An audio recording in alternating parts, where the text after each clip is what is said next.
Around 10 p.m. last night, the plane carrying members of the Chapecoense football team crashed in Colombia, killing 76 people. Before we begin today's show, let's take a brief moment to pause and reflect upon the lives that were lost last night.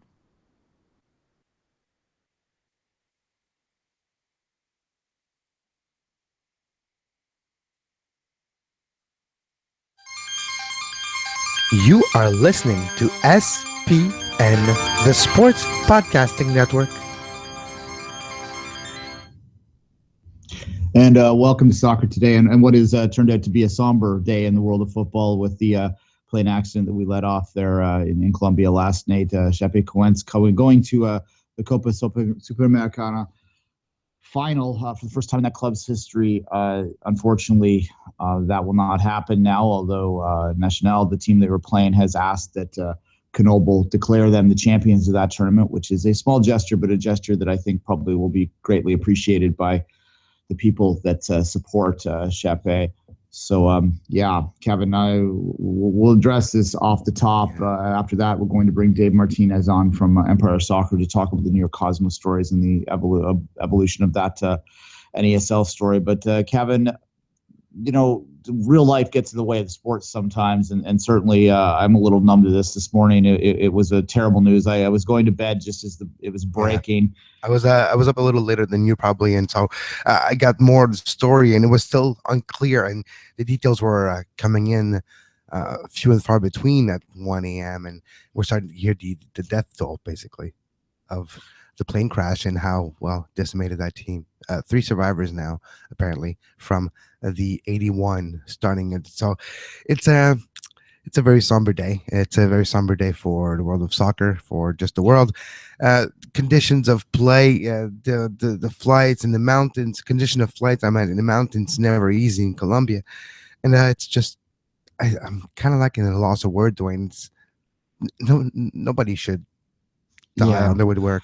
Look, so and I mean, sorry to interrupt there, but I know what you're saying. It's hard to put into words, and obviously there's nothing we can say right now that's going to, help anyone deal with it or conceptualize it in any way.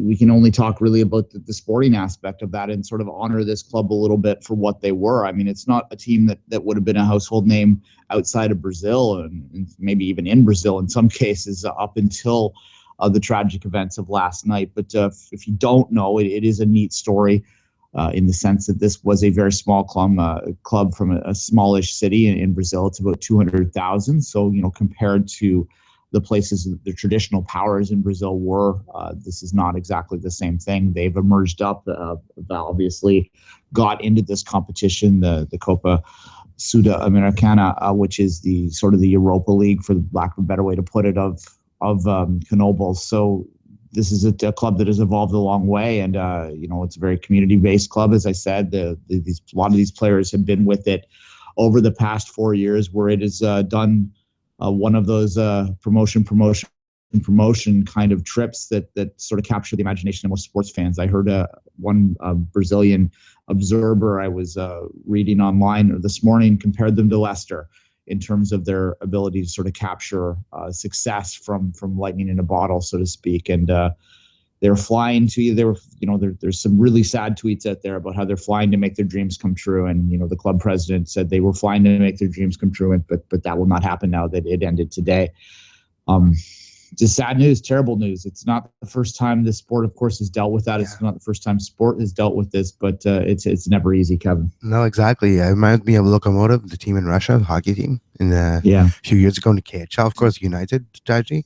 So you do have it happened before, and I don't know anything we could take a look at in how flight operations in South America concerning to that. It's not the first time it happens in that place of the world as well. So it always brings questions to mind. Yeah, you mentioned obviously Munich. The most recent on the football side of things was in 1993 when the Zambian national team crashed and 40 people were killed in that accident. So it's been 2 decades since we've dealt with this. It's probably the first time many people that listen to this show have ever had to see it happen. The hockey incident in the KHL that occurred in 2011, so that's recent in our minds. There's been a few accidents through the years. You think Marshall, the movie that was out from the 1970s with the crash there. It's always hard, and it's hard because normally when there's a tragedy in our community, one of the things we turn to heal from that tragedy is sports. You think back, I'm a baseball fan. Kevin's a baseball fan too. We'll remember after 9/11, the first game in New York, a Mets game. You can still view it on MLB.tv if you so choose to. Just the emotion around that day, how a community came together to sort of come back to their habits and have a bunch of athletes that are representing them go out and sort of help that healing process begin. But when it happens, I guess, to a sports team, obviously we talk about how, life is more important and sports is just a minor thing and all those sort of things. And we'll all say those things today. But the reality is sports does play a role in the healing process. It plays a role in bringing communities together. It plays a role in all those great things. And this just, when it happens to the sports team, you've lost that ability to have that communal experience afterwards to help the town get through it. And if you've seen some of the video that's out there today, of the fans of Chapecoense praying outside of they've all gone to just, instinctively, they've just gone to the stadium. That's all they could really do. And I think if you put yourself in their shoes, it's what you'd do too. You just go to the stadium where these people were from and just be together. They were praying, they were singing. The song that you heard in the intro there is what the ultras, their fans would sing in the stands. That was actually the players themselves that were singing that after their semifinal victory, which led them on their fateful flight. So, loss for words is the way to put it. As I said, all I can think to do is sort of honor them as athletes, as footballers, as representatives of their community, and join the rest of the footballing community in just taking a moment to remember them that way and to try and honor them that way. And as I said, some people may think that National giving up their possibility, they would have technically won that title by default. They don't want it. It's tarnished. They want to give it to honor this club. And I think that, as silly as that sounds in some way, I think it was the right, and it's the fact that they did it so quickly is a testament to their understanding of what mattered. And I think that they should be applauded for that, and we should all applaud them for that, and take a moment to reflect upon them as we enter the biggest game in Canadian club football history, and probably. Some tie. There's always 6 degrees, correct, in the world of football, at the most, and it's 3 degrees to maybe Nacho Pieri's former club, San Lorenzo, lost to Chapecoense be in the semifinal of the tournament. That gave Chapecoense a ticket, unfortunately, to go to that ill-fated travel to the final. It is a competition that is highly touted. Yes, it's not the Copa Libertadores, but it's the one right underneath. And it was a great story, like you mentioned, from 2009, their flight to the top tier of the Brazilian League and making themselves known as a club of the people and the rise of the club. And it's such a tough story, a tough news to start the show with, but not just because of those reasons. It's the sporting reason. It's a community. It's a city that lost bros, their brothers, their friends, their family members, and it's so tragic. Yeah. And obviously, we the main focus is going to be on the family.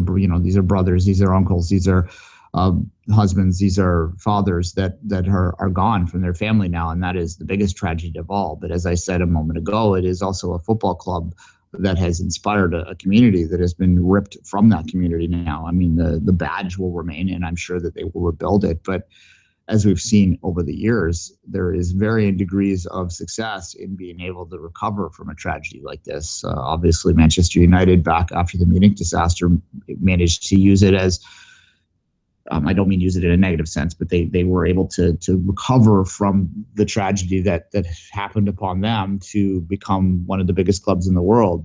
Meanwhile, Torino, the Italian club, they were one of the biggest clubs in the world, and the tragedy that took their players from them ultimately took that away from them, and they weren't able to fully recover. So again, this is the secondary issue here, but I think it is an issue as well, that the hope is, at least as a football fan, is that they can manage to find a way to maintain their position so that they can help that community continue to grieve and to heal from the loss of these players. And the Torino themselves, they tweeted this morning that we are, a fraternity now. They called them. They said, you're part of the fraternity now. It's not a fraternity that anyone wants to be a member of, but certainly I think that it was telling today when you look at all the clubs around the world that did reach out, and most of them have, because it's the right thing to do. But the ones that have received the most attention are Manchester United and Torino, because they are the most famous of the two that have had similar tragedies in the past, thankfully long ago past, but nonetheless,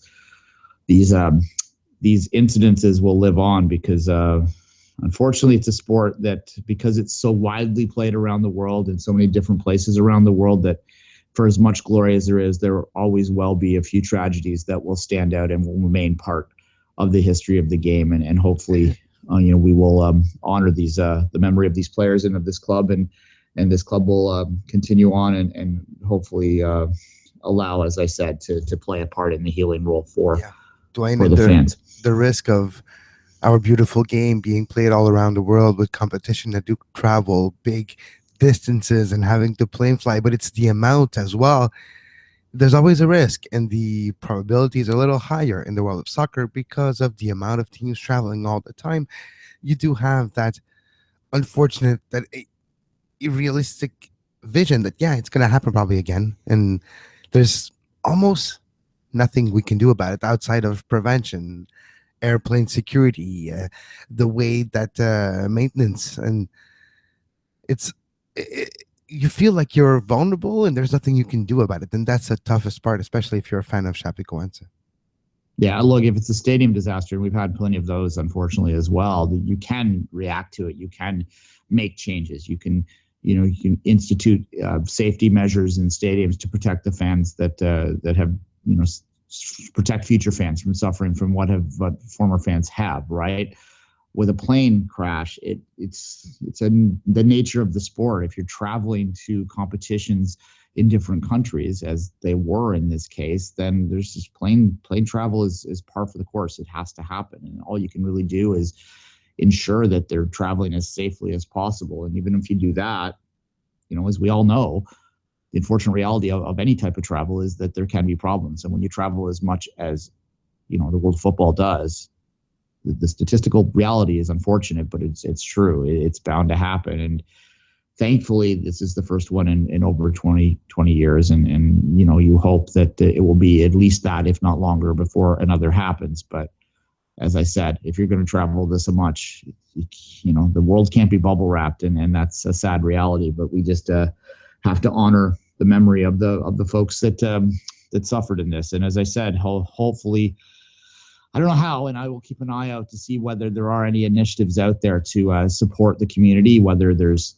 things that can be done. I haven't seen any. I can't even think of anything off the top of my head that we could do from outside of it to help them. But if there are, we will absolutely let you know, and hopefully contribute in whatever way we can moving forward, Kevin. How about we take a moment of silence and followed by the Brazil national anthem?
You are listening to Soccer Today, live on SPN Radio.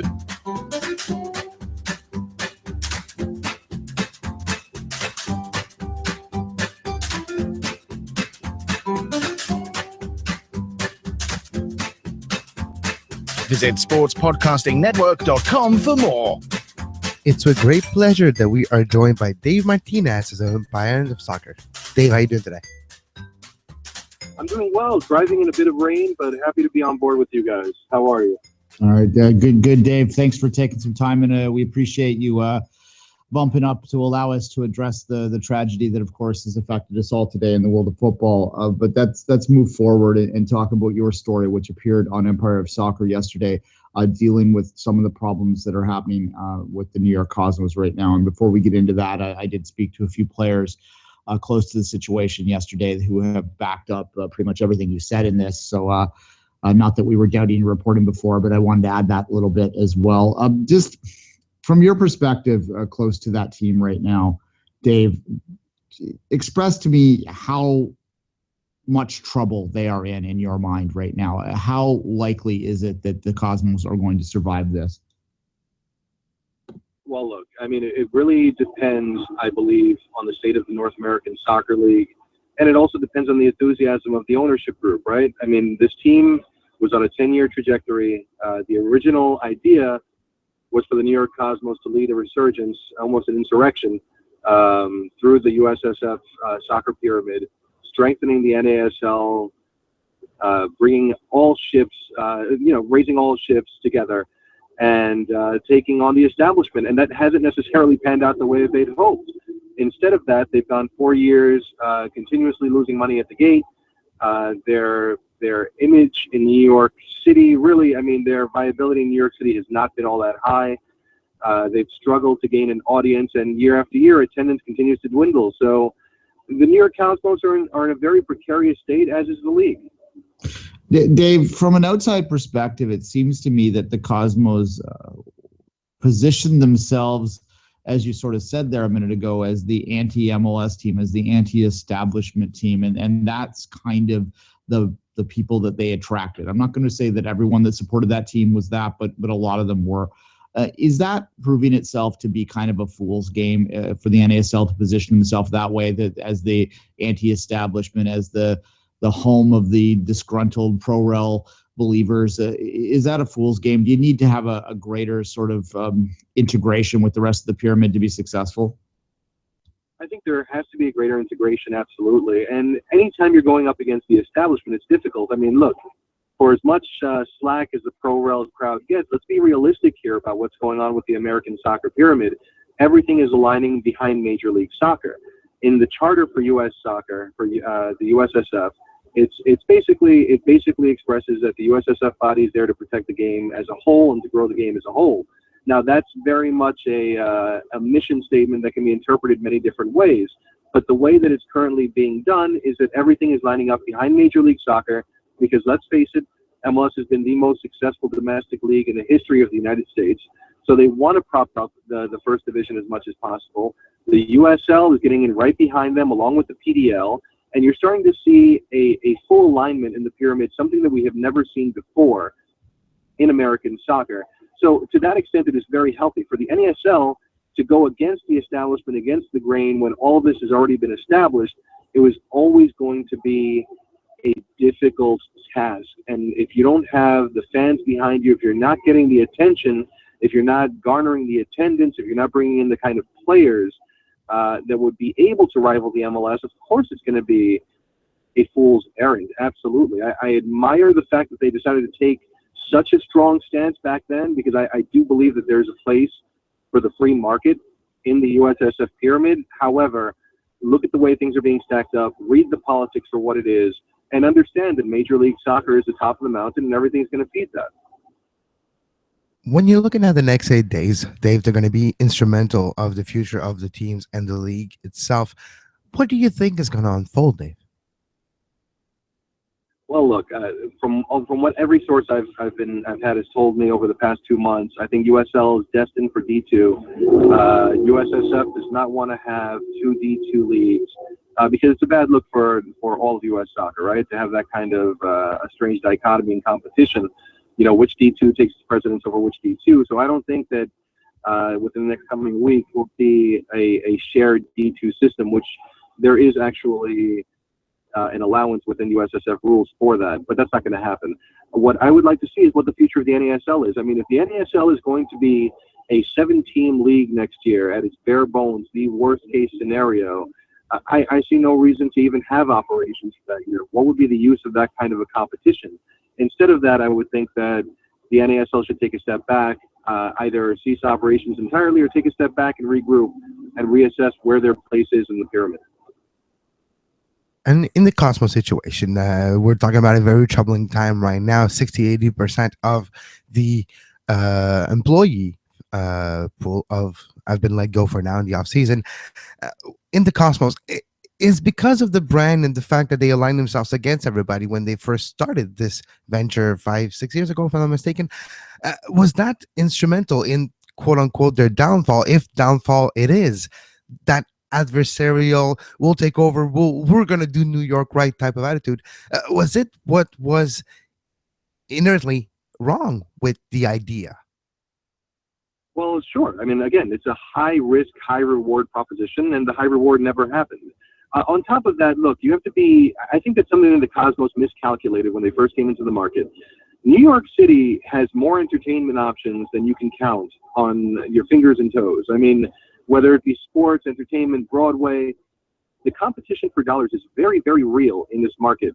Why would anyone that loves soccer, I mean, unless you're a diehard, and there are several diehard Cosmos fans, but why would you put your money into a minor league team when you have 2 professional teams that you can go and support, and you have several other options to entertain yourself throughout the year?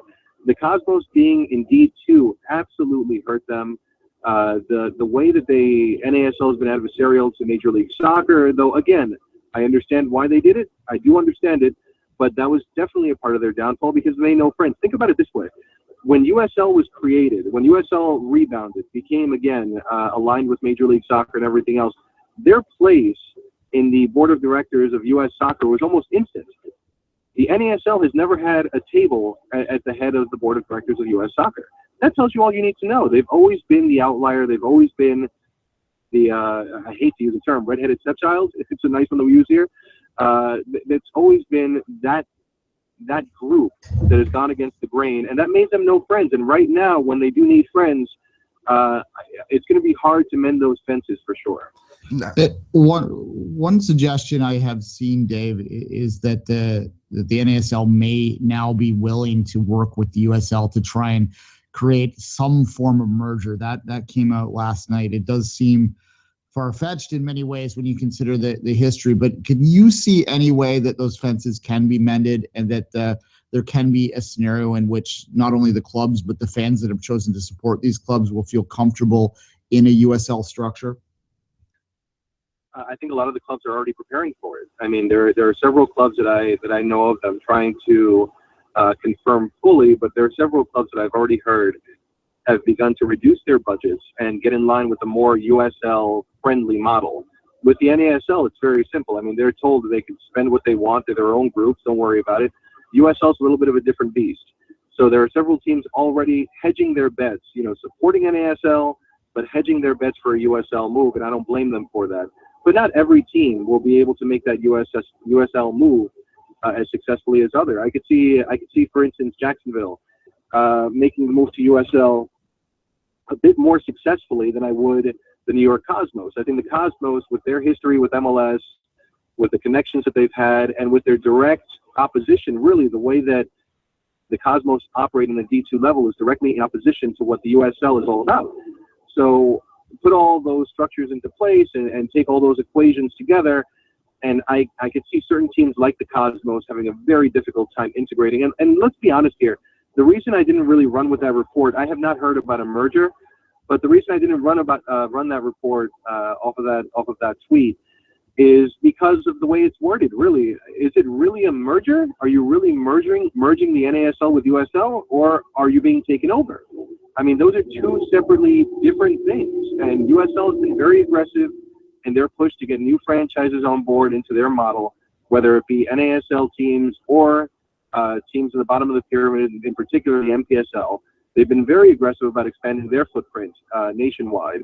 So merger, I don't think is the right word. If there's something going on behind the scenes, and Bill Peterson is in support of it, I would assume that he would have to be at the brink of a non-existence in order to entertain it. Whether or not that's the case, I still don't know yet, but we're going to be finding out in the next couple of days. Dave, when you're looking at in the New York area last few years, you had the rise on the field of the Red Bulls with success, and you had the appearance and the rise of New York City FC this year as well. Did this contribute or have anything to do with the smaller crowds for the Cosmos and to cut budget for the last few years? Does that have anything to do with the Cosmos downfall? I don't think that I think it does have a part to do with it, but I think that the larger picture really is the way that the Cosmos have operated and the way the NASL has operated. Both business models have been rather unrealistic for their place in the American soccer pyramid. The NASL wished to be the anti-MLS, and by being the anti-MLS, this is the correlation I love to use. In the start of the United States, they had something called the Articles of Confederation, right? People didn't know. The idea was to give all the states all the power and have the weakest central government possible, and that quickly did not work out. So they had to go back to the drawing board, and you have the system that you have today with a stronger central power, and again with state rights. Look at it in the form of soccer. In the form of soccer, the NASL front office today has absolutely no teeth. They don't have sponsorship dollars to feed clubs. They have very few rules to really rein them in. So if they're not feeding the clubs, if they don't have a symbiotic relationship with clubs, then the NASL front office is left on an island. It's basically a very laissez-faire type of governing structure, and that leaves clubs to be as invested or uninvested as they want to be. So the model itself has been an issue. And for the Cosmos, they made several key hires in the start of their franchise, and those key hires stayed on board for 2 or 3 years with very little results to show for it. And those key hires also commanded some very high wages. So on many senses, the fault lies in both. Are the Cosmos up against the establishment? Yes, absolutely. Are they spending money rather foolishly? Yes, absolutely. So they suffer from their own business practices as well. Dave, I wonder, you being familiar with the New York market, and as you mentioned, it has so much competition there. There's so much competition for not just your sports dollar, but for your entertainment dollar. It's also a massive market, though. Is the failing of the Cosmos to truly grab the attention in any widespread way a reflection of that market being too saturated with ideas and maybe just with options and not really having room for a third soccer team? Or is it simply a reflection of the NASL model and circumstances that are beyond that? What I'm asking, simply put, is could New York support a third team in an ideal situation? Yes, they can. I truly believe that this region, the way it's shaped out, as a matter of fact, let's say Major League Soccer. Let's paint a picture here. Let's say the New York Cosmos go under. Let's say Don Garber and Major League Soccer come together, buy out that property right, and place the team exactly where the Cosmos wanted to be, which was at the very tip of the edge of New York City and Long Island. Have them straddle that area. There's enough landmass, enough room, enough area, enough fans to attract on all levels in order to have 3 successfully functioning and running teams. The Red Bulls, I'll give you a great example. I mean, the Red Bulls attendance has been going up year after year, and that's with New York City FC in the market. There are definitely fans that are looking to support, and I think that the Long Island/Queens market is an excellent place for a stadium, for a fan base to take root, and it can happen, but it has to be Major League. It has to be D1. On the D2 level, you will always struggle because, again, nobody in the New York market supports minor league ball. There's just so many options out there that are first class. To subject yourself to anything that would be perceived as second class. And I'm not saying that the Cosmos is second class. If you watch the New York Cosmos play, they're a team that is easily a middle to bottom half team in Major League Soccer. With the budget they have, the players they have, they're a tremendously talented roster. However, you need to have, in order for it to work, you need to have 3 good functioning markets. And if that was possible at the D1 level, I think that you could have success. So you're talking a Devils, Rangers, Islanders kind of situation. You think would work? 1,000%. 1,000%, exactly. Fair enough. When you're looking at, Dave, the maybe influx of team in the USL next year because of the situation that we see in the NSL, what do you think is best for the USL going forward? Should it have a 2 distinct division or level inside its own tier to be able to have a whatever you want to call it, or just a separation between the bigger clubs of that potential league into the smaller ones? I think it's imperative for the growth of USL, for the health of the American soccer pyramid. It's imperative for the USL to start making some moves. Let's say the NASL does collapse, they bring in all of these teams, and once again they grow exponentially. I think at some point or another, you have to look at the white elephant in the room. I mean, reserve teams playing against competitive sides, playing against independent competitive sides, it just doesn't mix. You know, one side will have to get deference over the other. The way that the reserve teams have operated, it hasn't been about winning. It's been about getting the teams out there and trying to develop the next academy players, the next players for that senior team. And those are 2 separate goals. To play for competition as opposed to playing for development, those are 2 separate things. What I would like to see in the future would be a separation of that. Perhaps have a USL 1 at the D2 level, where you have all of the independent clubs, and create a D3 level for the reserve teams. I think that would be a wonderful way of separating the different ideologies and creating something that is more transparent, and something that fans can embrace a bit more. Because again, I think it's unfair that you have reserve teams that are very lightly supported, not all of them, but very lightly supported, whose goals are not necessarily on the competitive side, going against independent teams who care about a trophy. That's something that needs to be corrected over time. Yeah, certainly. The team that I follow up here at USL, Toronto FC, too. You're lucky to get 200-300 people into some games, and absolutely their focus is not necessarily on winning. Dave, quickly, before we wrap up with this last question, from the people that I spoke to yesterday, there was sort of an understanding and an indication that there would probably be an answer to what will the future of NASL, at least in the short term, is by the end of this week. Is that sort of your take as well, that we'll know a lot more by the end of this week, and that we'll know whether this league is going to continue forward next year by the end of this week? Absolutely. I mean, news is already starting to leak, right? I mean, if you're listening to this call, I'm not sure if you could hear it, but my Twitter is going off the hook, because I just saw a report from Pedro Heiser, who is a reporter. I believe he's a reporter from Miami. I may be wrong there. I just saw it right before I went on the show, and I put out a quick tweet in response. But he's claiming that the Cosmos have already told the NASL that they're ceasing operations for next year. I had to make a quick phone call before coming on board here. My Cosmos sources are vehemently denying that, and several players and staff still haven't gotten paid, opposed to what Pedro had reported. So I think the next few days you're going to have a lot of rumor, a lot of innuendo, but by the end of the week we'll have a clear picture of where the NASL stands. And by next week, when they finally make USL officially a D2 league, which I'm fully expecting, you can bet the house on it, then we will know a more clear picture of how the U.S. soccer pyramid is going to align.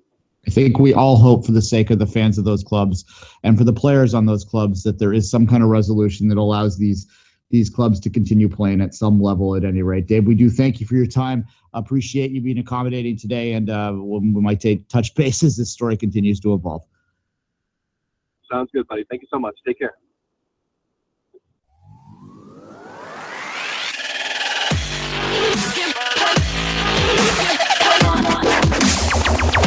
You're listening to Soccer Today on SPN Radio.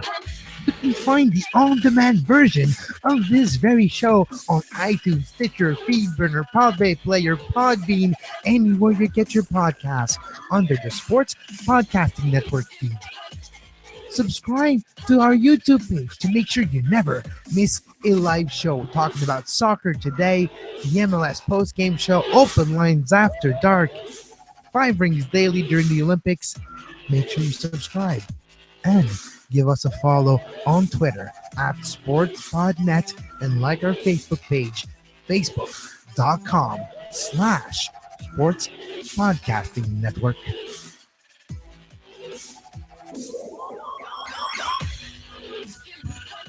And welcome back. Thanks to Dave for taking some time. He's been a busy guy in the last couple of days. I've been desperately checking my Twitter in the last little while. Just Jason Davis right now. Check with a source at the club. Cosmos are saying no decision has been made, waiting on NASL message. Other sources mention right now that the NASL itself has mentioned behind closed doors that maybe they're going to cease operation right now, and the club remaining are desperately finding ways to the USL as early as next season. So that's Pablo Meiser. So there's a lot of conflicting reports out there, but there's a lot of report period out there right now. Yeah, and as I said a moment ago when I was talking to Dave, I've spoke to a few players on a couple different clubs. I was given tonight as one of the dates that we would find something out specifically about the Cosmos. So we will continue to follow this, and I'm working on getting a more inside voice to come on record by the end of the week. But we'll continue to follow this and continue to move forward. Quick breaking news right now, a little less serious, but if you're interested to know who the referee is for the MLS Cup final, Alan Kelly. Alan Kelly, who I don't really have an opinion on, but Alan Kelly is the referee that Pro has given as the referee to be in the middle for the MLS Cup final. Frank Anderson, Joe Fletcher will be on the line. So there you go. There's who you can start getting your anger up towards, Kevin. But maybe, yeah, we'll see. But at least, like you mentioned, it doesn't have a bad reputation. It doesn't have clearly he's not to that level where he neither made a big calls or big mistakes that led to a reputation of the referee, like a Toledo or other names that we can think of in the North American Referee Association, Pro. But Alan Kelly actually might be, it's irrelevant, basically, right? It's the game itself. We always hype up the referee's influence in the game. Yeah, that's the hope, is that we don't talk. That's the hope, is that we don't mention his name again, right? Exactly. Exactly. Then we got his name out there, and I work with the referees closely in League One Ontario. There's your bingo card for the day. Yeah, take a shot. If you always get drunk at noon. There you go. But so it is an honor for them to be given a finals assignment. So we congratulate him for that. That is how. They don't get trophies, but that's kind of how they get their trophies and their rewards, is to be given the final slot. That means that they've earned it in some capacity, although there's always some factors involved. I suspect that they wanted to ensure that a Canadian referee wasn't assigned to this one, because there will be a Canadian team in it for the first time ever, as we well know. And in the final half hour of today's show, we will debate who that Canadian team will be. We'll leave that well enough alone for now. But speaking of, it's not a debate, it's just you realizing that it won't be Toronto. I am quietly confident, Kevin, but we'll see what happens. Speaking of Canadians, though, this was a pretty easy segue. Kyle Lauren, interesting in 442. Paul Torino, our friend there from 442, reported today in his notes column that Celtic, the club of Celtic, Brandon Rogers, of course, in charge of that, has been targeting Kyle Lauren for an acquisition that would come in hopefully in January. But as he's told us on the show before, there are some complications around that in terms of the offer needing to be large enough to make it worthwhile for Orlando to sell, because they would get more percentage of the sale if they wait until the conclusion of next season. Because let's remember, Duane, the way MLS works, when they sell a player, there's only a percentage of that will be allowed to Orlando as allocation money.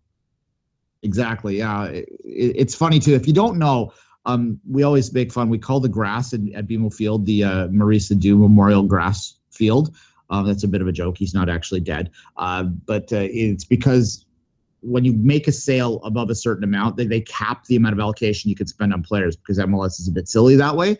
However, it does mean that the rest of that money has to be put into a trust fund that is then used for football infrastructure improvements, is how they put it, or soccer infrastructure improvements. So in TFC's case, they built the grass field. Yeah, and training centers or refurbishing or whatever. Yeah, exactly. Yeah, whatever. Yeah, or you could spend it on increasing your scouting network or things like that. But it can't be spent directly on players. All but I think it's like 600,000 or something is what they cap it at for the actual player acquisitions. But at any rate, that is what Orlando is facing. Look, the reason Orlando would be willing to sell him, and if you're an Orlando fan listening to this, you might be like kind of going, no, because he is their leading scorer. They don't have a lot of money to really change that team. And with Jason Kreis wanting to put his own stamp on it, he, of course, came in midseason.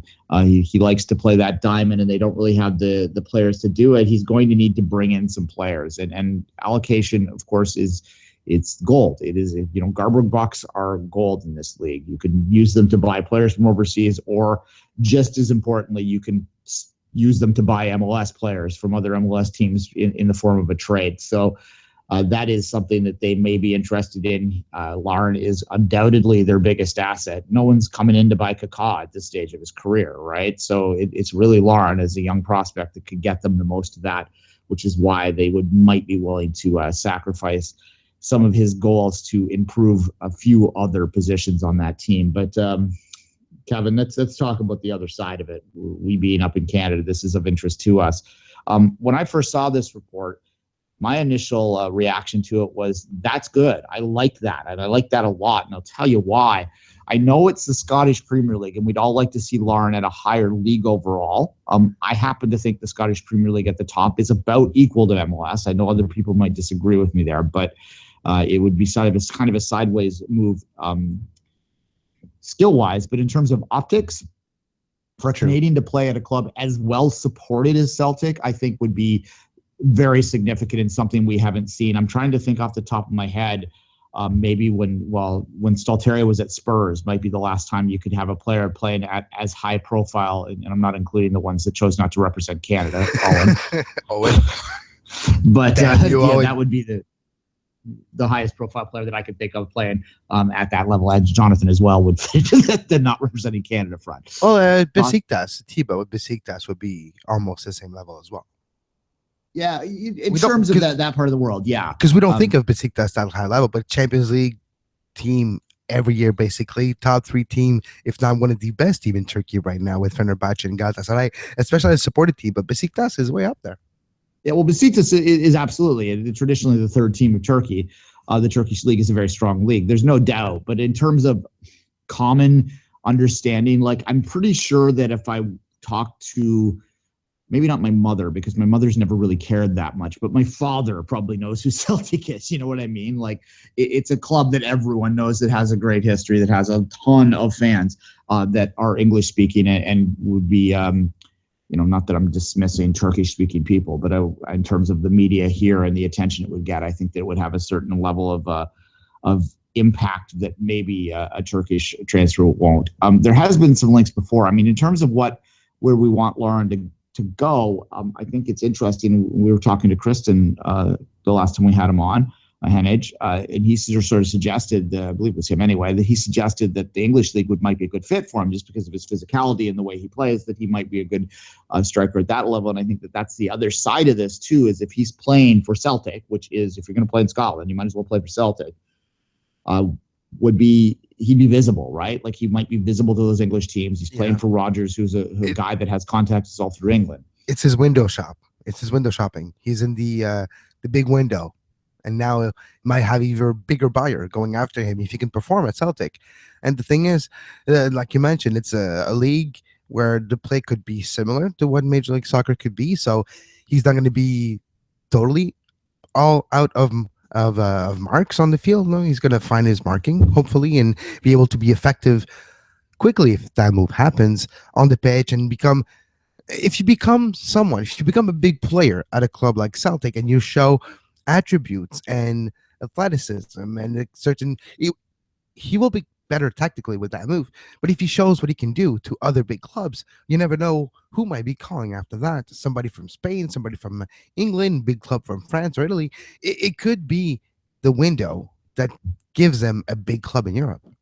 Yeah, final thought on, we also I think we often overlook the human aspect of a transfer like that too. And for a guy like Lauren, who, let's face it, was at Sigma and, close to mom's cooking, then went down to Connecticut, which is a plumy, sort of safe, little comfortable place that would be very similar to home, not too far from mom and dad. And then he goes down to Orlando, again, easy flight down in the United States, a culture that he's very comfortable with. there's not a lot of culture shock in his career so far, is what I'm saying, right? To go to Besiktas, say off the top, they're not linked to him, but just to use that team to continue that example, that would be, whoa, suddenly I'm speaking a different language. I'm in a completely different culture. I'm nowhere close to home. Those human aspects do play a role in a player's ability to adapt to his new surroundings. And going to the UK, into Scotland, where the level is comfortable. Obviously that accent can be a bit hard to understand sometimes if you're not used to it, but it's still English. Yeah, and it's still closer to what he's used to. Yeah, so you'd get used to that, and it would be something that would kind of be a stepping stone to potentially going to Portugal, which is another place that I've heard him like too, or Spain, or Germany, which is a place that I've heard people talk about as well. So, like a Sporting Lisbon will be very similar to what Celtics could be for him in his career. Very, very similar between the two. Not just the kit, but talking about the team itself and the level and the opportunities that could come after a successful stint at Celtics or maybe a Lisbon. All right. Let's take on that note, we'll follow that. Obviously, Kyle Laren's, I think, a topic that will come up on this show again. But for right now, we'll take a break. And speaking of Kyle Laren and other Canadians, we're going to debate the Canadian Player of the Year.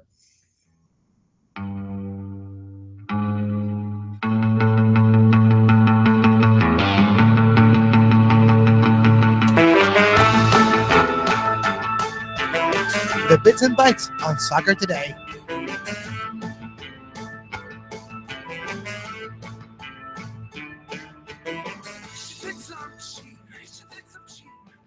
All right. As I said, going into the break, Kevin, every year I get a vote. I don't know why they give me a vote, but they do, for the Canadian Player of the Year. So I usually put it out to the people to have a little bit of conversation before I make the vote myself, because I try not to think that I'm all-knowing. I have my ideas here. Thought we'd get your input and sort of discuss this together. And there is they trust the journalists to vote for the men's and the women's Player of the Year, senior player. The coaches themselves vote for the juniors, the under-17 and the under-20 players of the year, so we don't have a say in that one. Traditionally, I only vote for one. You can vote for first, second, and third, but I traditionally vote for one because I kind of feel that that's what the award is. But then nonetheless, let's sort of have a conversation about that. And we can start on the men's side because we were just talking about a men's player. Kevin, I'll get your thoughts. Just off the top of your head, who would you put on your short list for Canadian Player of the Year? Well, Patrice Bernier was Quebec Player of the Year. Was announced Sunday in the Gala Mi-temps of the PL, of the Fédération Soccer du Québec, the equivalent to what Ligue Ontario had on Sunday. So because of the highest professional player playing in this country, representing his city, the captain of the team, he's been named Player of the Year. And it happened for, can't remember off the top of my head, but it's not the first time he received that prize. Patrice Bernier would be, yes, for me, a Canadian player. But when you're looking at Canadian Player of the Year, you have to look abroad. Atiba Hutchinson has been very instrumental in Besiktas' result in the league and some in the Champions League as well. So Atiba has been playing at the highest level possible in club football. If you discount the FIFA Club World Cup, if you think the Champions League is the be all and all, then you think that Atiba played at the highest level possible and getting good results and instrumental key decisive pass in those games. So you do have that aspect to it. There's other players as well that you can think of that had great moments. You had a Kyle Laren that had a moment, but it's a different when you're looking at Player of the Year. Maybe you have to look at where they're playing and the circumstances around it.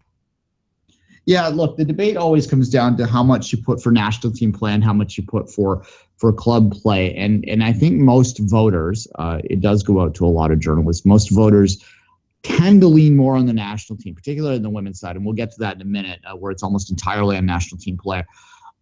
But I tend to lean a little bit more because the club play is the most significant aspect of their day-to-day life. And that's why a guy like Kyle Laren, in my mind, should get a look in terms of his play over the last couple of years, particularly if you're voting for a top three, as it does allow you to do. You look at his second season, the way he was able to rebound, from some problems with the national team. And obviously the national team play is going to sort of knock him down on some people's ballot because he was unable to sort of propel, toothless Canada forward. Nonetheless, his club play maintains strong and has allowed him to be linked to place like Celtic, to tie it into the last segment. So Kyle Laren absolutely would be on my short list. I also look, you mentioned Atiba, and that is, I'll say up front, that is absolutely who I'm leaning for. He is captaining a team in the Champions League, and I can barely recall the last time a Canadian played a significant role in the Champions League, let alone was the captain of a team that is still in line to advance. And Besiktas will, at the very least, based on where the play is going out right now, be in the Europa League in the winter. If not, if they can get a win on the last match day of the Champions League, they will advance to the knockout round. And I think we're all cheering for that to happen, unless you're supporting one of the teams that are in that group. Porto, I think, is Sporting. I forget which one is in with him, but at any rate, off the top of my head, nonetheless, he's in there with a chance. And as I said, he's the captain. I also look at Borjan. He's been a backup here and there, but he has got some Champions League play. Played very well for Canada in the World Cup qualifying. I mean, it's bad when the keeper is your best player, but he was at times, and he would be another player that I would be thinking of. In terms of the MLS players, I've seen some people say Jonathan Osorio, which I think is kind of being contrarian because he didn't get the call up for 4-0, but certainly he did have a lot of starts within Major League Soccer this year, and that is something to think about as well. Anyone we're missing, Kevin? I've just listed a lot of players off the top of my head. Will Johnson, maybe with his goal of getting the Weirdest Cup, but yeah, that might be, if you voted for like the Canadian Moment of the Year, which is something maybe the CSA should look to do. That would be an interesting award. And when we do our year-end awards, which I believe we did last year, I'd have to go back and leave in the archive. There's been a lot of shows between that, but that might be something we look at. But certainly that Will Johnson's goal in that last second to win the Voyageurs Cup, unless you're a Whitecaps fan, was maybe the highlight of the year in terms of a single individual moment. It's an interesting debate. I am hovering between Laramee and Hutchison, I think, but I am leaning towards Hutchison. Bernier, you make an interesting case for him. I can't say as I would have necessarily thought of him off the top of my head, but certainly the way he's played in the playoffs is an interesting thing to consider. And if the Impact were to go on to win the MLS Cup, and I believe the cutoff for the voting is the 15th of December, so we have time to wait for that to happen. That would maybe, if Patrice Bernier were to be the MVP in the MLS Cup final, say, would that tip the balance up there? I don't know. That could, yeah. That's a possibility. Who knows? All right. Let's move to the women's side. I have not voted for Christine Sinclair in 3 years. She, to me, has not been the best player in Canadian women's soccer for at least 3 years. Well, she was clearly in 2012. I mean, there was no doubt about that after that performance at the London Olympics. I am beginning to think that Miss Sinclair might be an Olympian performer, because for the first time in 3 years, I am leaning back towards giving her that vote. And she's going to win. Now, I'm not sure who will win on the men's side. I think it will be Hutchison, but I'm not 100% sure. I am 100% sure who will win this award on the women's side. It will be Christine Sinclair, because the vast amount of voters that do vote for this award don't really give it much thought beyond, it's Sinclair, clearly, right? So that's where that is. Well, yeah, but like the Becky of this world this year had a great influence in the game, but it's the way Sinclair played in the Olympics, the way she accepted, quote unquote, her new role as not just a top scorer of the team, but as a playmaker / mentor / being able to help raise the level of the teammates she's playing with. And she's seeing this year, she saw this year, the Olympics, that, they can keep up with me, and we can do something with this team. And it's that realization that made her even better this year. Yeah. She was the catalyst for a lot that was going on. I mean, there's some other names that I could throw out there. I think Jessie Fleming really burst through this year, was a key component in all of that. However, and her play for UCLA in her rookie season there has allowed me to consider that. And although you want to consider the college players at the same level as players playing professional, and I think maybe you have to take a bit of a notch off that. Kadisha Buchanan's kind of in the same boat. Kadisha Buchanan, who was up for the Player of the Year last year. In fact, I believe she might have won. At any rate, to break Sinclair's stranglehold on that award. However, she had a bad year.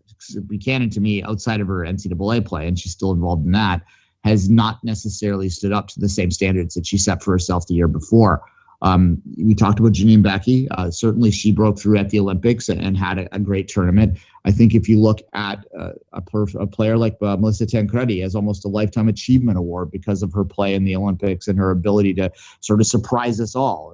And we said on this very show that we were kind of frustrated that she was still getting a call up, but she shut us all up at the Olympics and was a key component of that bronze medal win. You look at a player like Sophie Schmidt, who I have voted for as player of the year before, who I believe was the player of the year a couple of years ago in terms of the, any real evaluation of it. She had a great Olympics as well. She scored a huge goal against France, which propelled them into the quarterfinals to put them in a position to win the medal race. You look at a veteran like Dana Matheson, who played a vital role off the bench. I don't think she's still in the conversation, but obviously a player that deserves any consideration in any award like this. But ultimately, it comes down to, Kevin, that who was the catalyst for most of the Olympics? It was Sinclair. Who actually scored the goal that won Canada a bronze medal? It was Sinclair. So I have trouble, even though I think it's kind of a boring award, boring to give it to her again. But sometimes boring is the right way. She probably is the player of the year. Yeah, no, I think you're right on this one. Sinclair would get my vote if I had one because of her contribution this year to the program, her all-in mentality at the Olympics. And yeah, it was a sight to see when she made that pass 30 seconds in the tournament, making scores. But it was Sinclair who created it. Yeah, precisely. If I'm going to put a second place vote, I might go Fleming.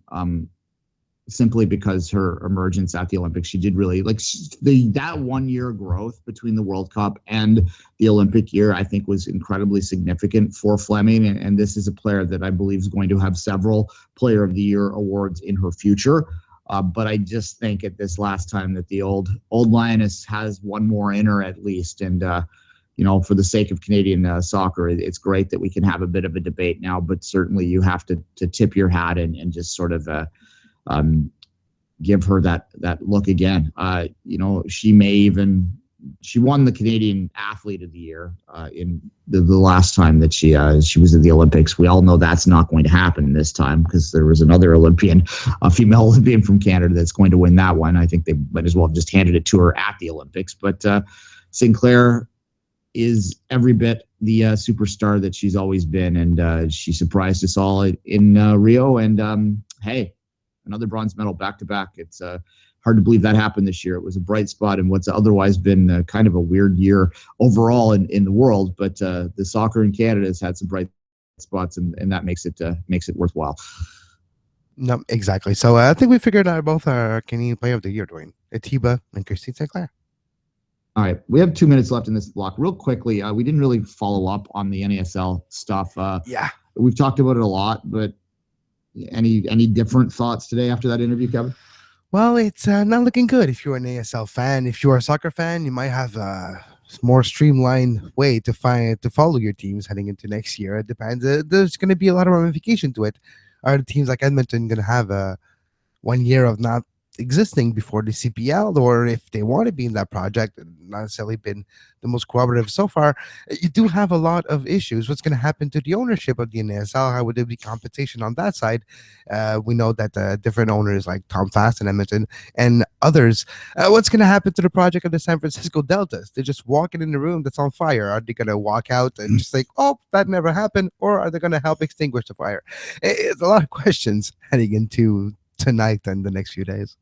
And I think in Puerto Rico as well, at least with Edmonton, as much as Faith wants to stick with the NASL and is invested in that league in so many ways, they do have the option of what seems to be almost a surety going to be a Canadian Premier League in 2018. So that is there for them in Ottawa to go to bounce to. But if you're Puerto Rico and you start that back up after being dormant for several years, and then you have 1 year in the league and the league blows up, that's got to be frustrating. And I can't see the USL being too excited about adding Puerto Rico to that league. They really have no option but to try and, refocus on a Puerto Rican league, which does exist, but is obviously at a much lower level for a year or so, and hope that dream of a Pan-Caribbean league, which we did actually have a guest on a few months ago to talk about, if you want to look back in the archives, does come to fruition. Certainly they might be in tough. We talked with Nathan Carr about the Caribbean Football League. You can follow him at Caribbean Football, by the way, on Twitter. Yes, exactly. All right. We're going to take a bit of a longer break here. We're going to come back. Kevin and I are going to preview the second leg of the Eastern Conference final of Major League Soccer after this break.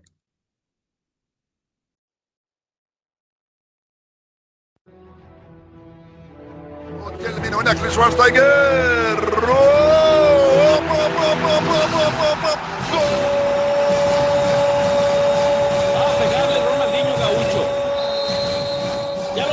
Pierna derecha, directo al arco. ¡Golazo! ¡Golazo! ¡Golazo! ¡Golazo! This is Soccer Today, live on SPN Radio, your new live show about the beautiful game in all its glory, with Duane, Rollins and Kevin Laramee. MLS, EPL, La Liga, Champions League, all is fair game.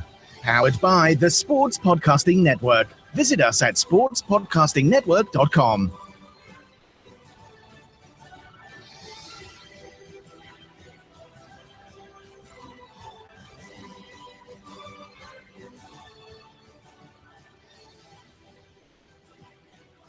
Hello, Kevin.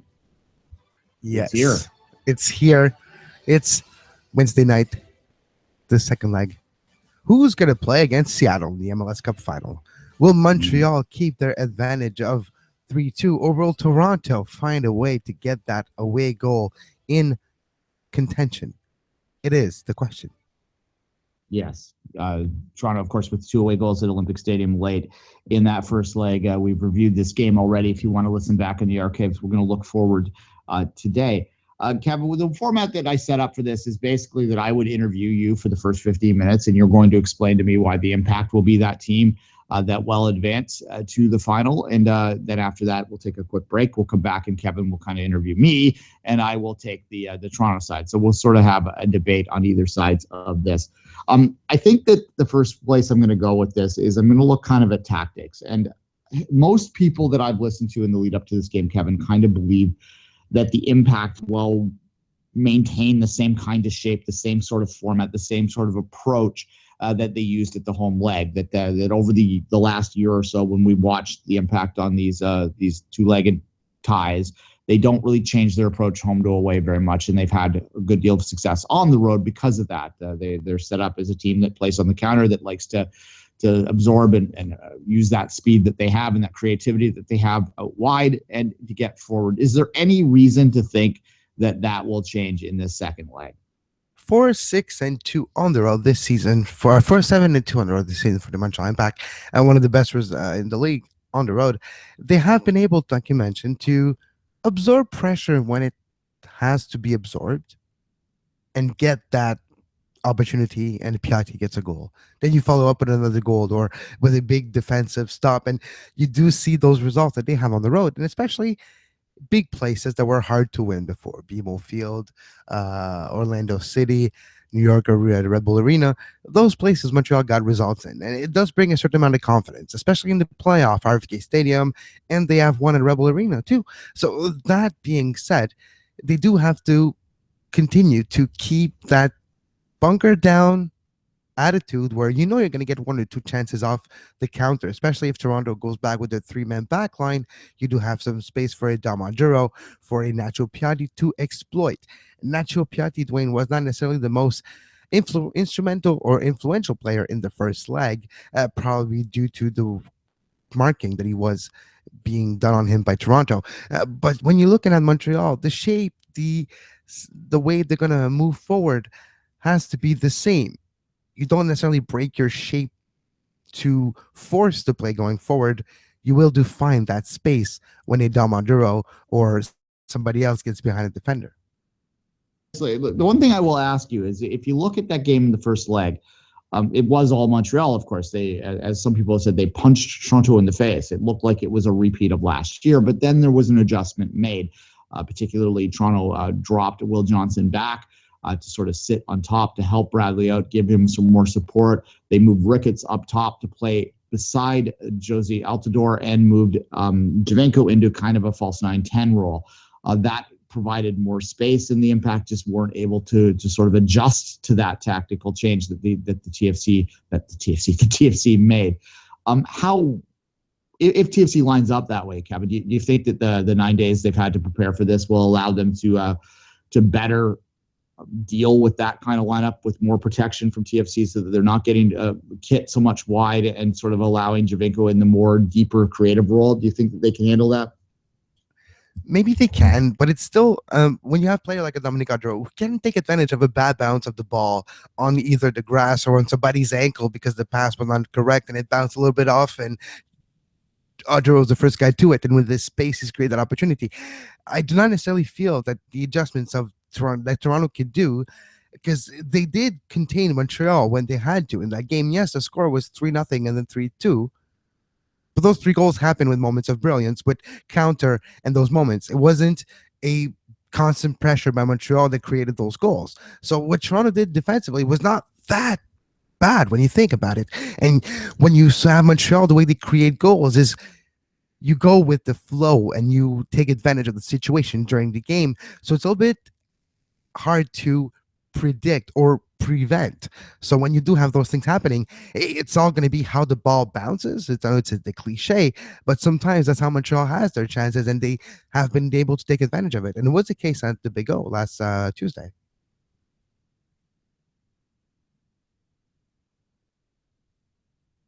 Yes, Duane.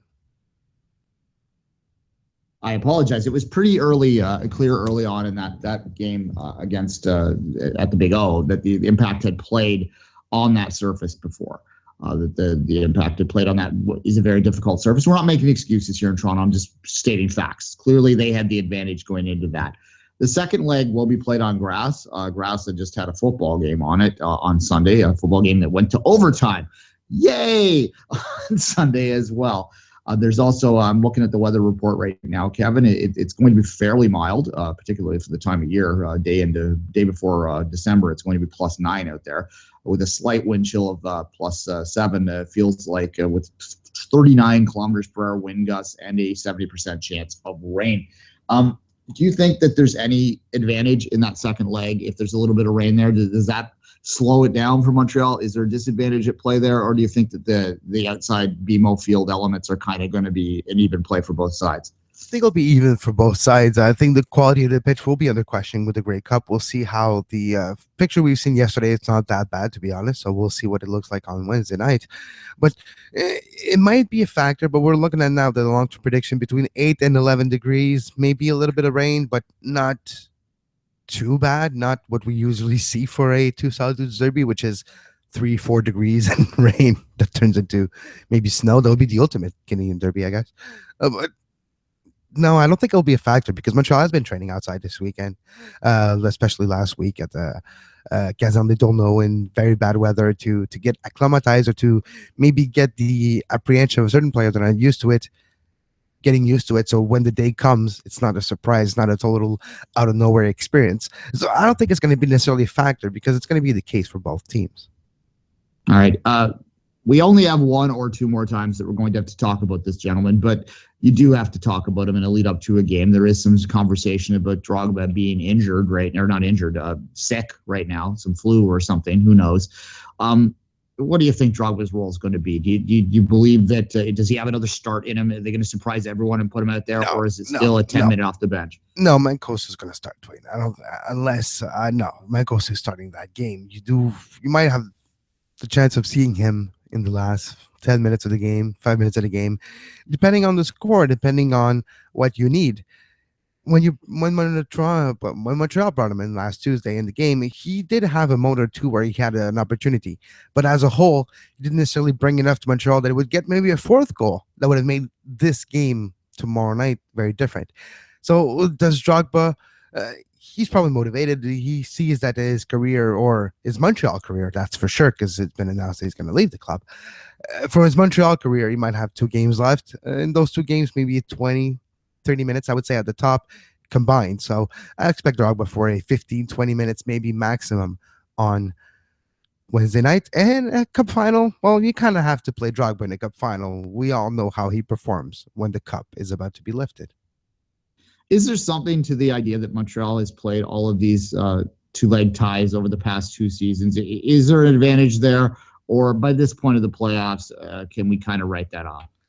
I think there is an advantage, not necessarily because of this year, but just because of experience overhaul. They've been in different situations and found ways to either get a result or not get a result, but to learn from that situation. And we've seen them how they performed against Santos Laguna 7 years ago. Totally different roster, different club. But some people were here that carried over that feeling that we don't want that to happen. And over the years, with the CONCACAF Champions League experience and with the run of 14 and 15 in the CONCACAF Champions League, they have that mentality that they know what to do in different situations now because they've been there before and they've done it before with success, either losing or winning ahead in the second game. So that's what might help them. They've been in a situation where they have 1-goal lead going into a quote-unquote hostile place and had that result at the hostile place not far ago than a few weeks ago. So you do have that feeling that the experience of any situation that can arise, they have been through it either successfully or been through it and learned from it. Yeah, look, I mean, BMO Field will be rocking. Let's not kid ourselves. It'll be pretty cool in there, but it's not Azteca. So, we'll just leave that well enough alone. Duane, breaking news quickly, just before we move on to me interviewing you. Adrian Heath has been named officially by Minnesota United as their head coach, but you knew that already if you listened to the show. Yes, that's been out there for a couple weeks, but it's good that it is official. Kevin, I've heard that there are 500 tickets that were made available, that they have been sold, that there are 6 buses I have heard coming from Montreal. Is that accurate? Is that what kind of away support you expect? Yes, plus everyone who's going to add themselves by buying a ticket and finding themselves a way into the Montreal Impact supporter section. So 500, I wouldn't be surprised if it goes up to 1,000 maybe, or 800 type of. But that's, if you're looking at it, the proportions, because that's what you have to do. There were more tickets available at the Big O because it's bigger, and then BMO Field because it's smaller, even though you have the extra seating for the Grey Cup. So 500 to 1,000 on 38. Go with 37 compared to 2,000, where we're close to 3 for 61,000. It's kind of fitting. It's I'm okay with that. Yeah, and look, talk about the attention that the game's gotten in the market over the past week or so. Obviously, the Habs continue to roll pretty well, but how has the media attention been? How excited is the city to play Toronto in this big game? The biggest it's ever been for the Montreal Impact. Leading off Sports Center, well, maybe not Sports Center in TSN, but leading off in RDS, Sport 30, TVA Sport show. The Impact has been the big story. Yes, the Habs is here, but because the Habs are the Montreal Canadiens are in their regular season and everything's going well, there's some controversies here and there, but nothing like losses in a row. So nothing big. Team keeps on winning night after night. So that's happening. But what the Impact are doing gets more attention because it's like, oh, it's history. That 61,000, that 104 decibel recorded that even got to 114, loudest in the Premier League by about 15 decibel. It was in Montreal. It got the attention and gets the world going, talking. Kick TV, YouTube channels. You get mainstream, regular TV channels like TVA and other sports aspect, or Radio-Canada or CTV, City TV Montreal. They're all taking great interest in what the Impact are doing, and it is showing. I've seen scarves of the Montreal Impact everywhere on the bus going to Toronto and back to Toronto this weekend for a little travel that I had. We actually saw many Impact scarves, and I've seen some in Toronto. So you do have that presence outside gear, people wearing the colors. I see it more now than ever before. And it's not just in the areas of where I hang out and I know they're there, because that's what it used to be. Now it's everywhere. Fair enough. The rivalry aspect, we'll end it with this. I think Montreal has always taken a bit of pride in the fact that they generally one-up Toronto when it comes to sports. Well, the sport that matters to them, hockey, of course they do. They obviously have in that case. The Expos have been gone long enough now that it's not really an issue. But I think that they take pride, and I even get a sense from Twitter and other places like that that most Montreal fans just don't believe it's possible that they could lose to a Toronto team. What would happen? How important is it to the Montreal fan base, to the Montreal mentality, that they continue that sort of air of superiority over the boring, bland in their mind Toronto? It's not just because it's Toronto now. It's because when's the next time you're going to get to a conference final? You don't know. It could be years. It could be next year, but it could be 20. So you don't want to necessarily miss your opportunity. Montreal's been there into a final and lost that final to Club America. So they do have that feeling of how does it feel to get to a final and to lose it? Because you were really close, but in the words of Didier Drogba, they didn't accomplish anything until you win it. So you kind of have to win it. In this conference final, maybe if they can win it, they have a chance to win the real trophy or the trophy that everybody cares about. I know Seattle looked like they really cared about the Western Conference trophy, but no, it's the MLS Cup that you want to win. It's who won the conference final 3 years ago? I don't know. MLS Cup? Yeah, it was Galaxy. So you remember quickly. So when you're looking at how they're going to approach the game, how they're going to feel the mentality, if they lose, it's Toronto, it's a rivalry. Yeah, but it's more too of, oof, we were so close and lost, so it actually stings a little more. All right. And if you look at both of these rosters, you have to think that this might be the best window of opportunity to win a championship for both of these teams, which adds a little bit of element to the game, Kevin. Let's take a break and come back. If not now, when for both of those rosters? Because both of those rosters are going to be, I don't want to say a lot different, but there's going to be major tweak to them heading into next year. It's just the departure of Drogba, and who knows what's going to happen with Bradley and Altidore and those situations. So a lot of things can change next year. All right, let's take a real quick break, come back, and Kevin will interview me.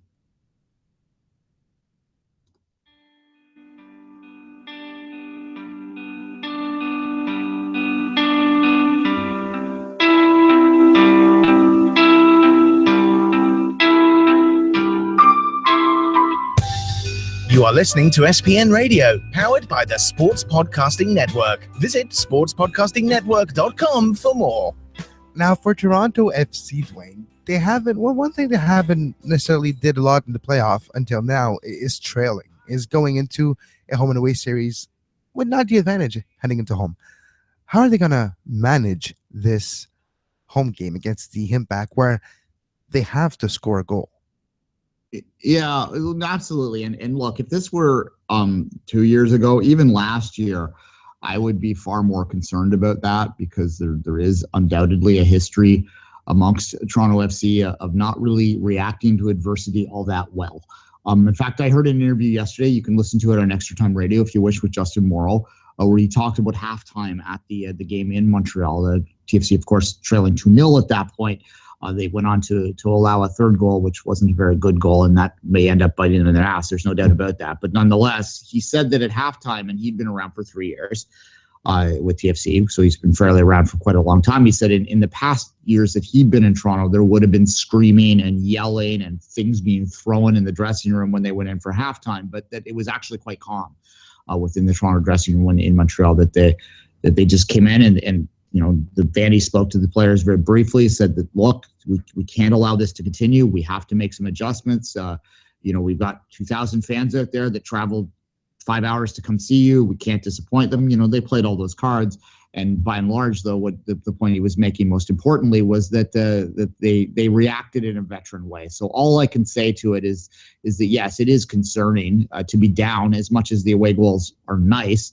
It is concerning to be down because the longer it goes in that situation, and Montreal has to understand this too, the more desperate it will feel in that stadium. And there comes a point where that big crowd, which will be of full voice at kickoff, no doubt, the tension will actually start to hurt Toronto if it goes long enough, right? We've all been in a stadium when that happens and where you can feel, you know, the tension increasing, the stress increasing, and the players, they react to it as much as they say they don't. But all I can say to answer your question directly is that I use that Justin Morrow analogy from halftime at Montreal, and you just have to rely on the veteran presence. I mean, you've got guys like Altidore, like Bradley that have played. Javinko's played at top levels around the world. Bradley's, you know, played in World Cup qualifiers, in World Cups that have been, you know, knockout games, so that they understand how to approach this. And they just have to rely on their experience. It is an experienced team, Kevin.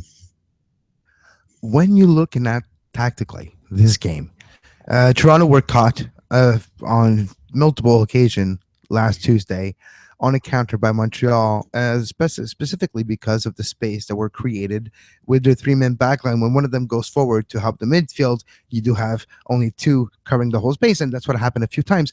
How do they approach and how do they change that formation heading into the second line? Because the only way they got result against Montreal in 2016 is when they had a 4-4-2 with a diamond type of midfield, Jovinko leading the way in that diamond.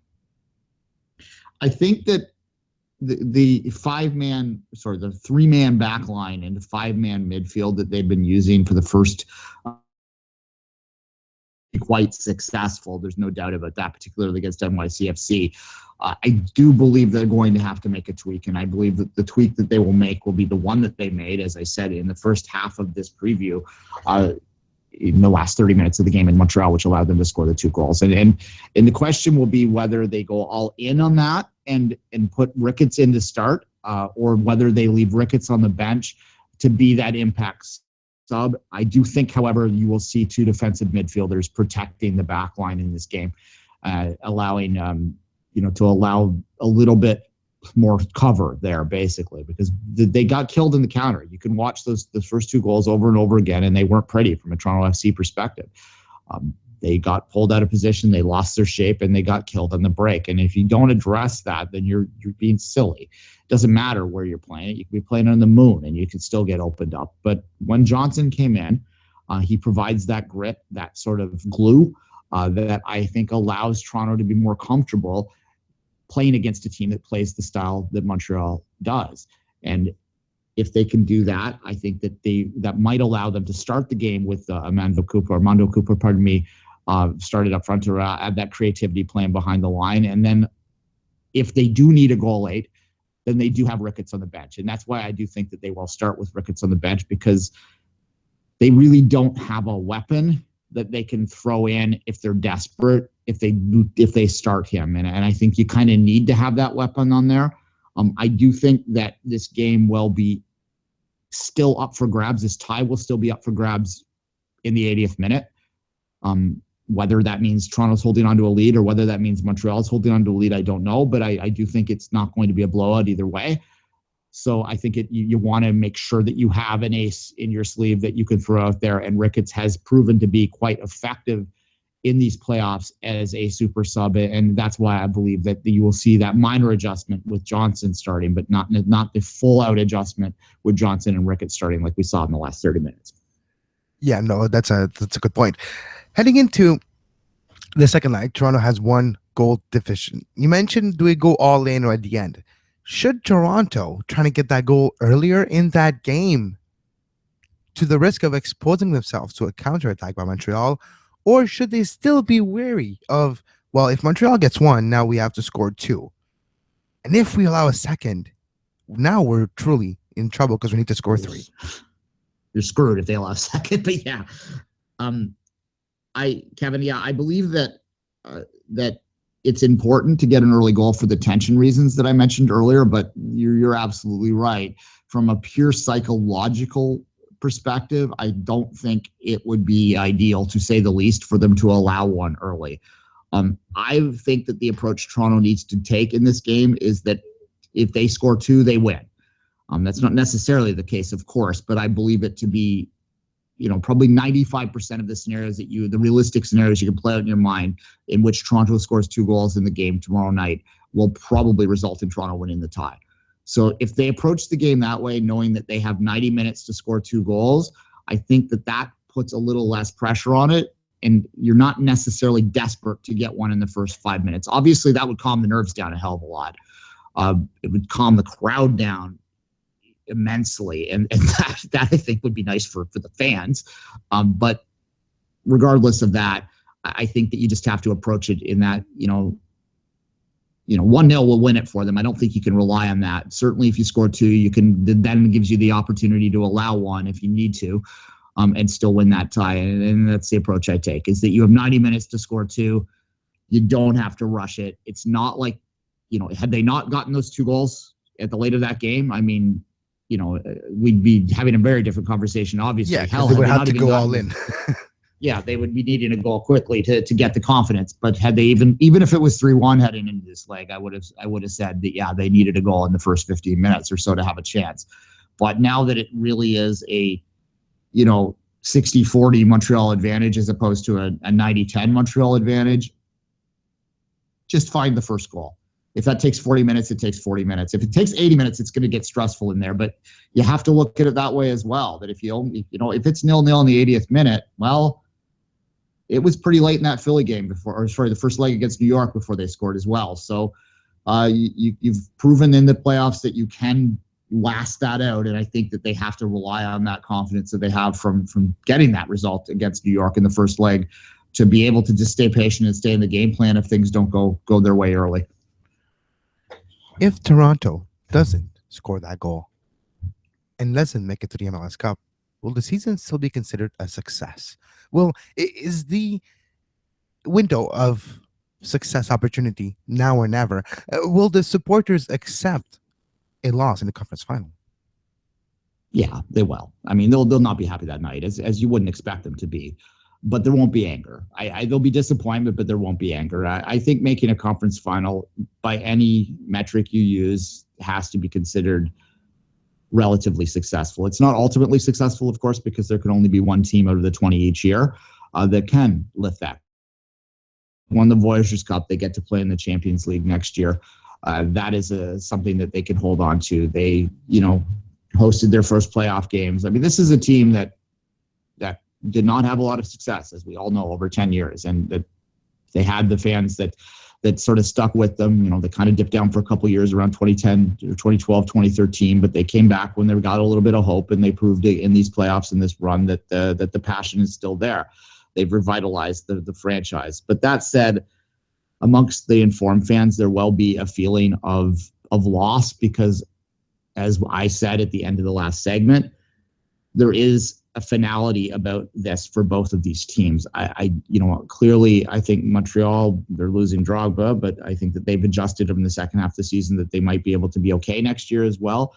You have to wonder how many more years Bernier's legs have left, but certainly they're okay. But, you look at Toronto and you look at the way the salary is set up. You look at guys like Will Johnson that are already talking about free agency, and you have to think that there will be at least a tweak next year. You never know what's going to happen with the Bradley. You never know what's going to happen with the Javenko.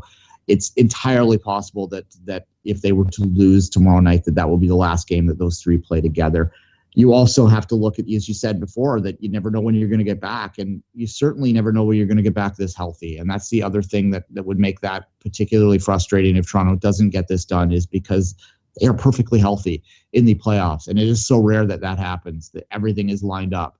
And I do think, Kevin, with all due respect to the Impact, that the TFC should be considered the minor favorite to win this tie tomorrow. Not a huge favorite because of the lead that's there, but because of the talent that's on TFC, because they're entirely healthy, because they're at home, because they have the 2 road goals, that the idea that Toronto just goes out and wins that game at home against Montreal to advance to the MLS Cup final, they should be able to do that. And if they can't, yeah, it's going to feel like a loss, but will it be a success on the overall season? Once the sadness wears off in a week or so, yeah, absolutely it will be. All right. And to finish the show, Duane, let's not forget, though, the Montreal got their first win ever at BMO Field this year. Toronto FC has not been able to beat Montreal at BMO Field in 2016. That's a lot different story than the years before. True. Not a lot of games, but we'll see. Yeah, exactly. It's a start. Hey, it's a start. Actually, they broke the camel's back at least last year with the 1-0 victory and the result they had as well. So at least they're going to a place where they have done the job. And then 1-0 victory or 0-0, Montreal will go through. Statistically speaking, Montreal has more results on their side to go through than Toronto. But Toronto has a result at home that is very probable to achieve as well. So I do understand what you are saying. Yeah. All right. Well, I guess we'll end with our predictions, and I suspect that we'll both end up picking, our own team. But realistically, let's get in before we end the show. How do you see it playing out? I do have the 1-1 in my head for this game. I do see Montreal finding a way to score a goal, like at the 15th, 20th minute, the way they have done it lately, either in the playoff or the CONCACAF last year, like Club America, Estadio Azteca, 13th minute, boom, Piatti scores off a thing that was nowhere, but then he had the opportunity, curled it around the back post. I do feel that is going to happen tomorrow night. So Piatti scores early, then Javenko pulls one back, and it's 1-1. And Montreal's able to hold on for that tie. And Montreal goes to Seattle for the MLS Cup final, and I have to try to make it happen. 2-day trip to Seattle in the beginning of December. All right. Look, before I say my prediction, and it's legitimate, I do have a legitimate prediction I'm going to make in a minute. There is absolutely a scenario in which Montreal wins the tie. I mean, there's no doubt about that. I'm not delusional. Montreal's a good team. I said at the start of the year that Montreal is a team that was set up to try and compete for an MLS Cup this year. I think I'm consistent. Wait, sorry to interrupt. You remember what we said earlier this year? Would it be surprised if the Eastern Conference final will be on Montreal and Toronto? I guess we were right. Is it one of the first time one of our predictions actually comes through on the show? It might be. It very well might be. I almost predicted TFC to win the MLS Cup at the start of the year, but then I thought that would be too much. But at any rate, certainly. After the April game, we asked that question. But to get back to my prediction, look, all that caveat, I do think that Toronto is an immensely talented team with the best player in the league. Had they not gotten that second goal, it would have been over.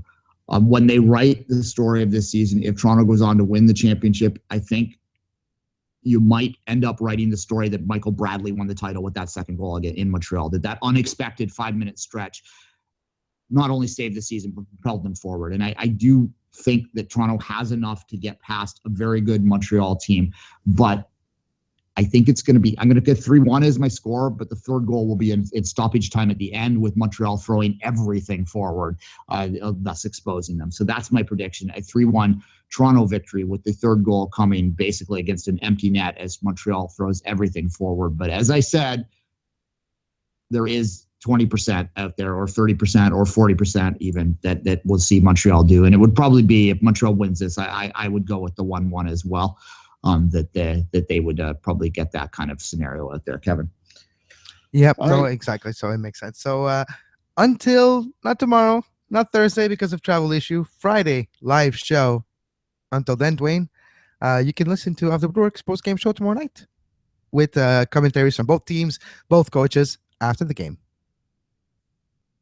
And until then, have a great soccer. You were listening to SPN, the Sports Podcasting Network. Visit us, sportspodcastingnetwork.com.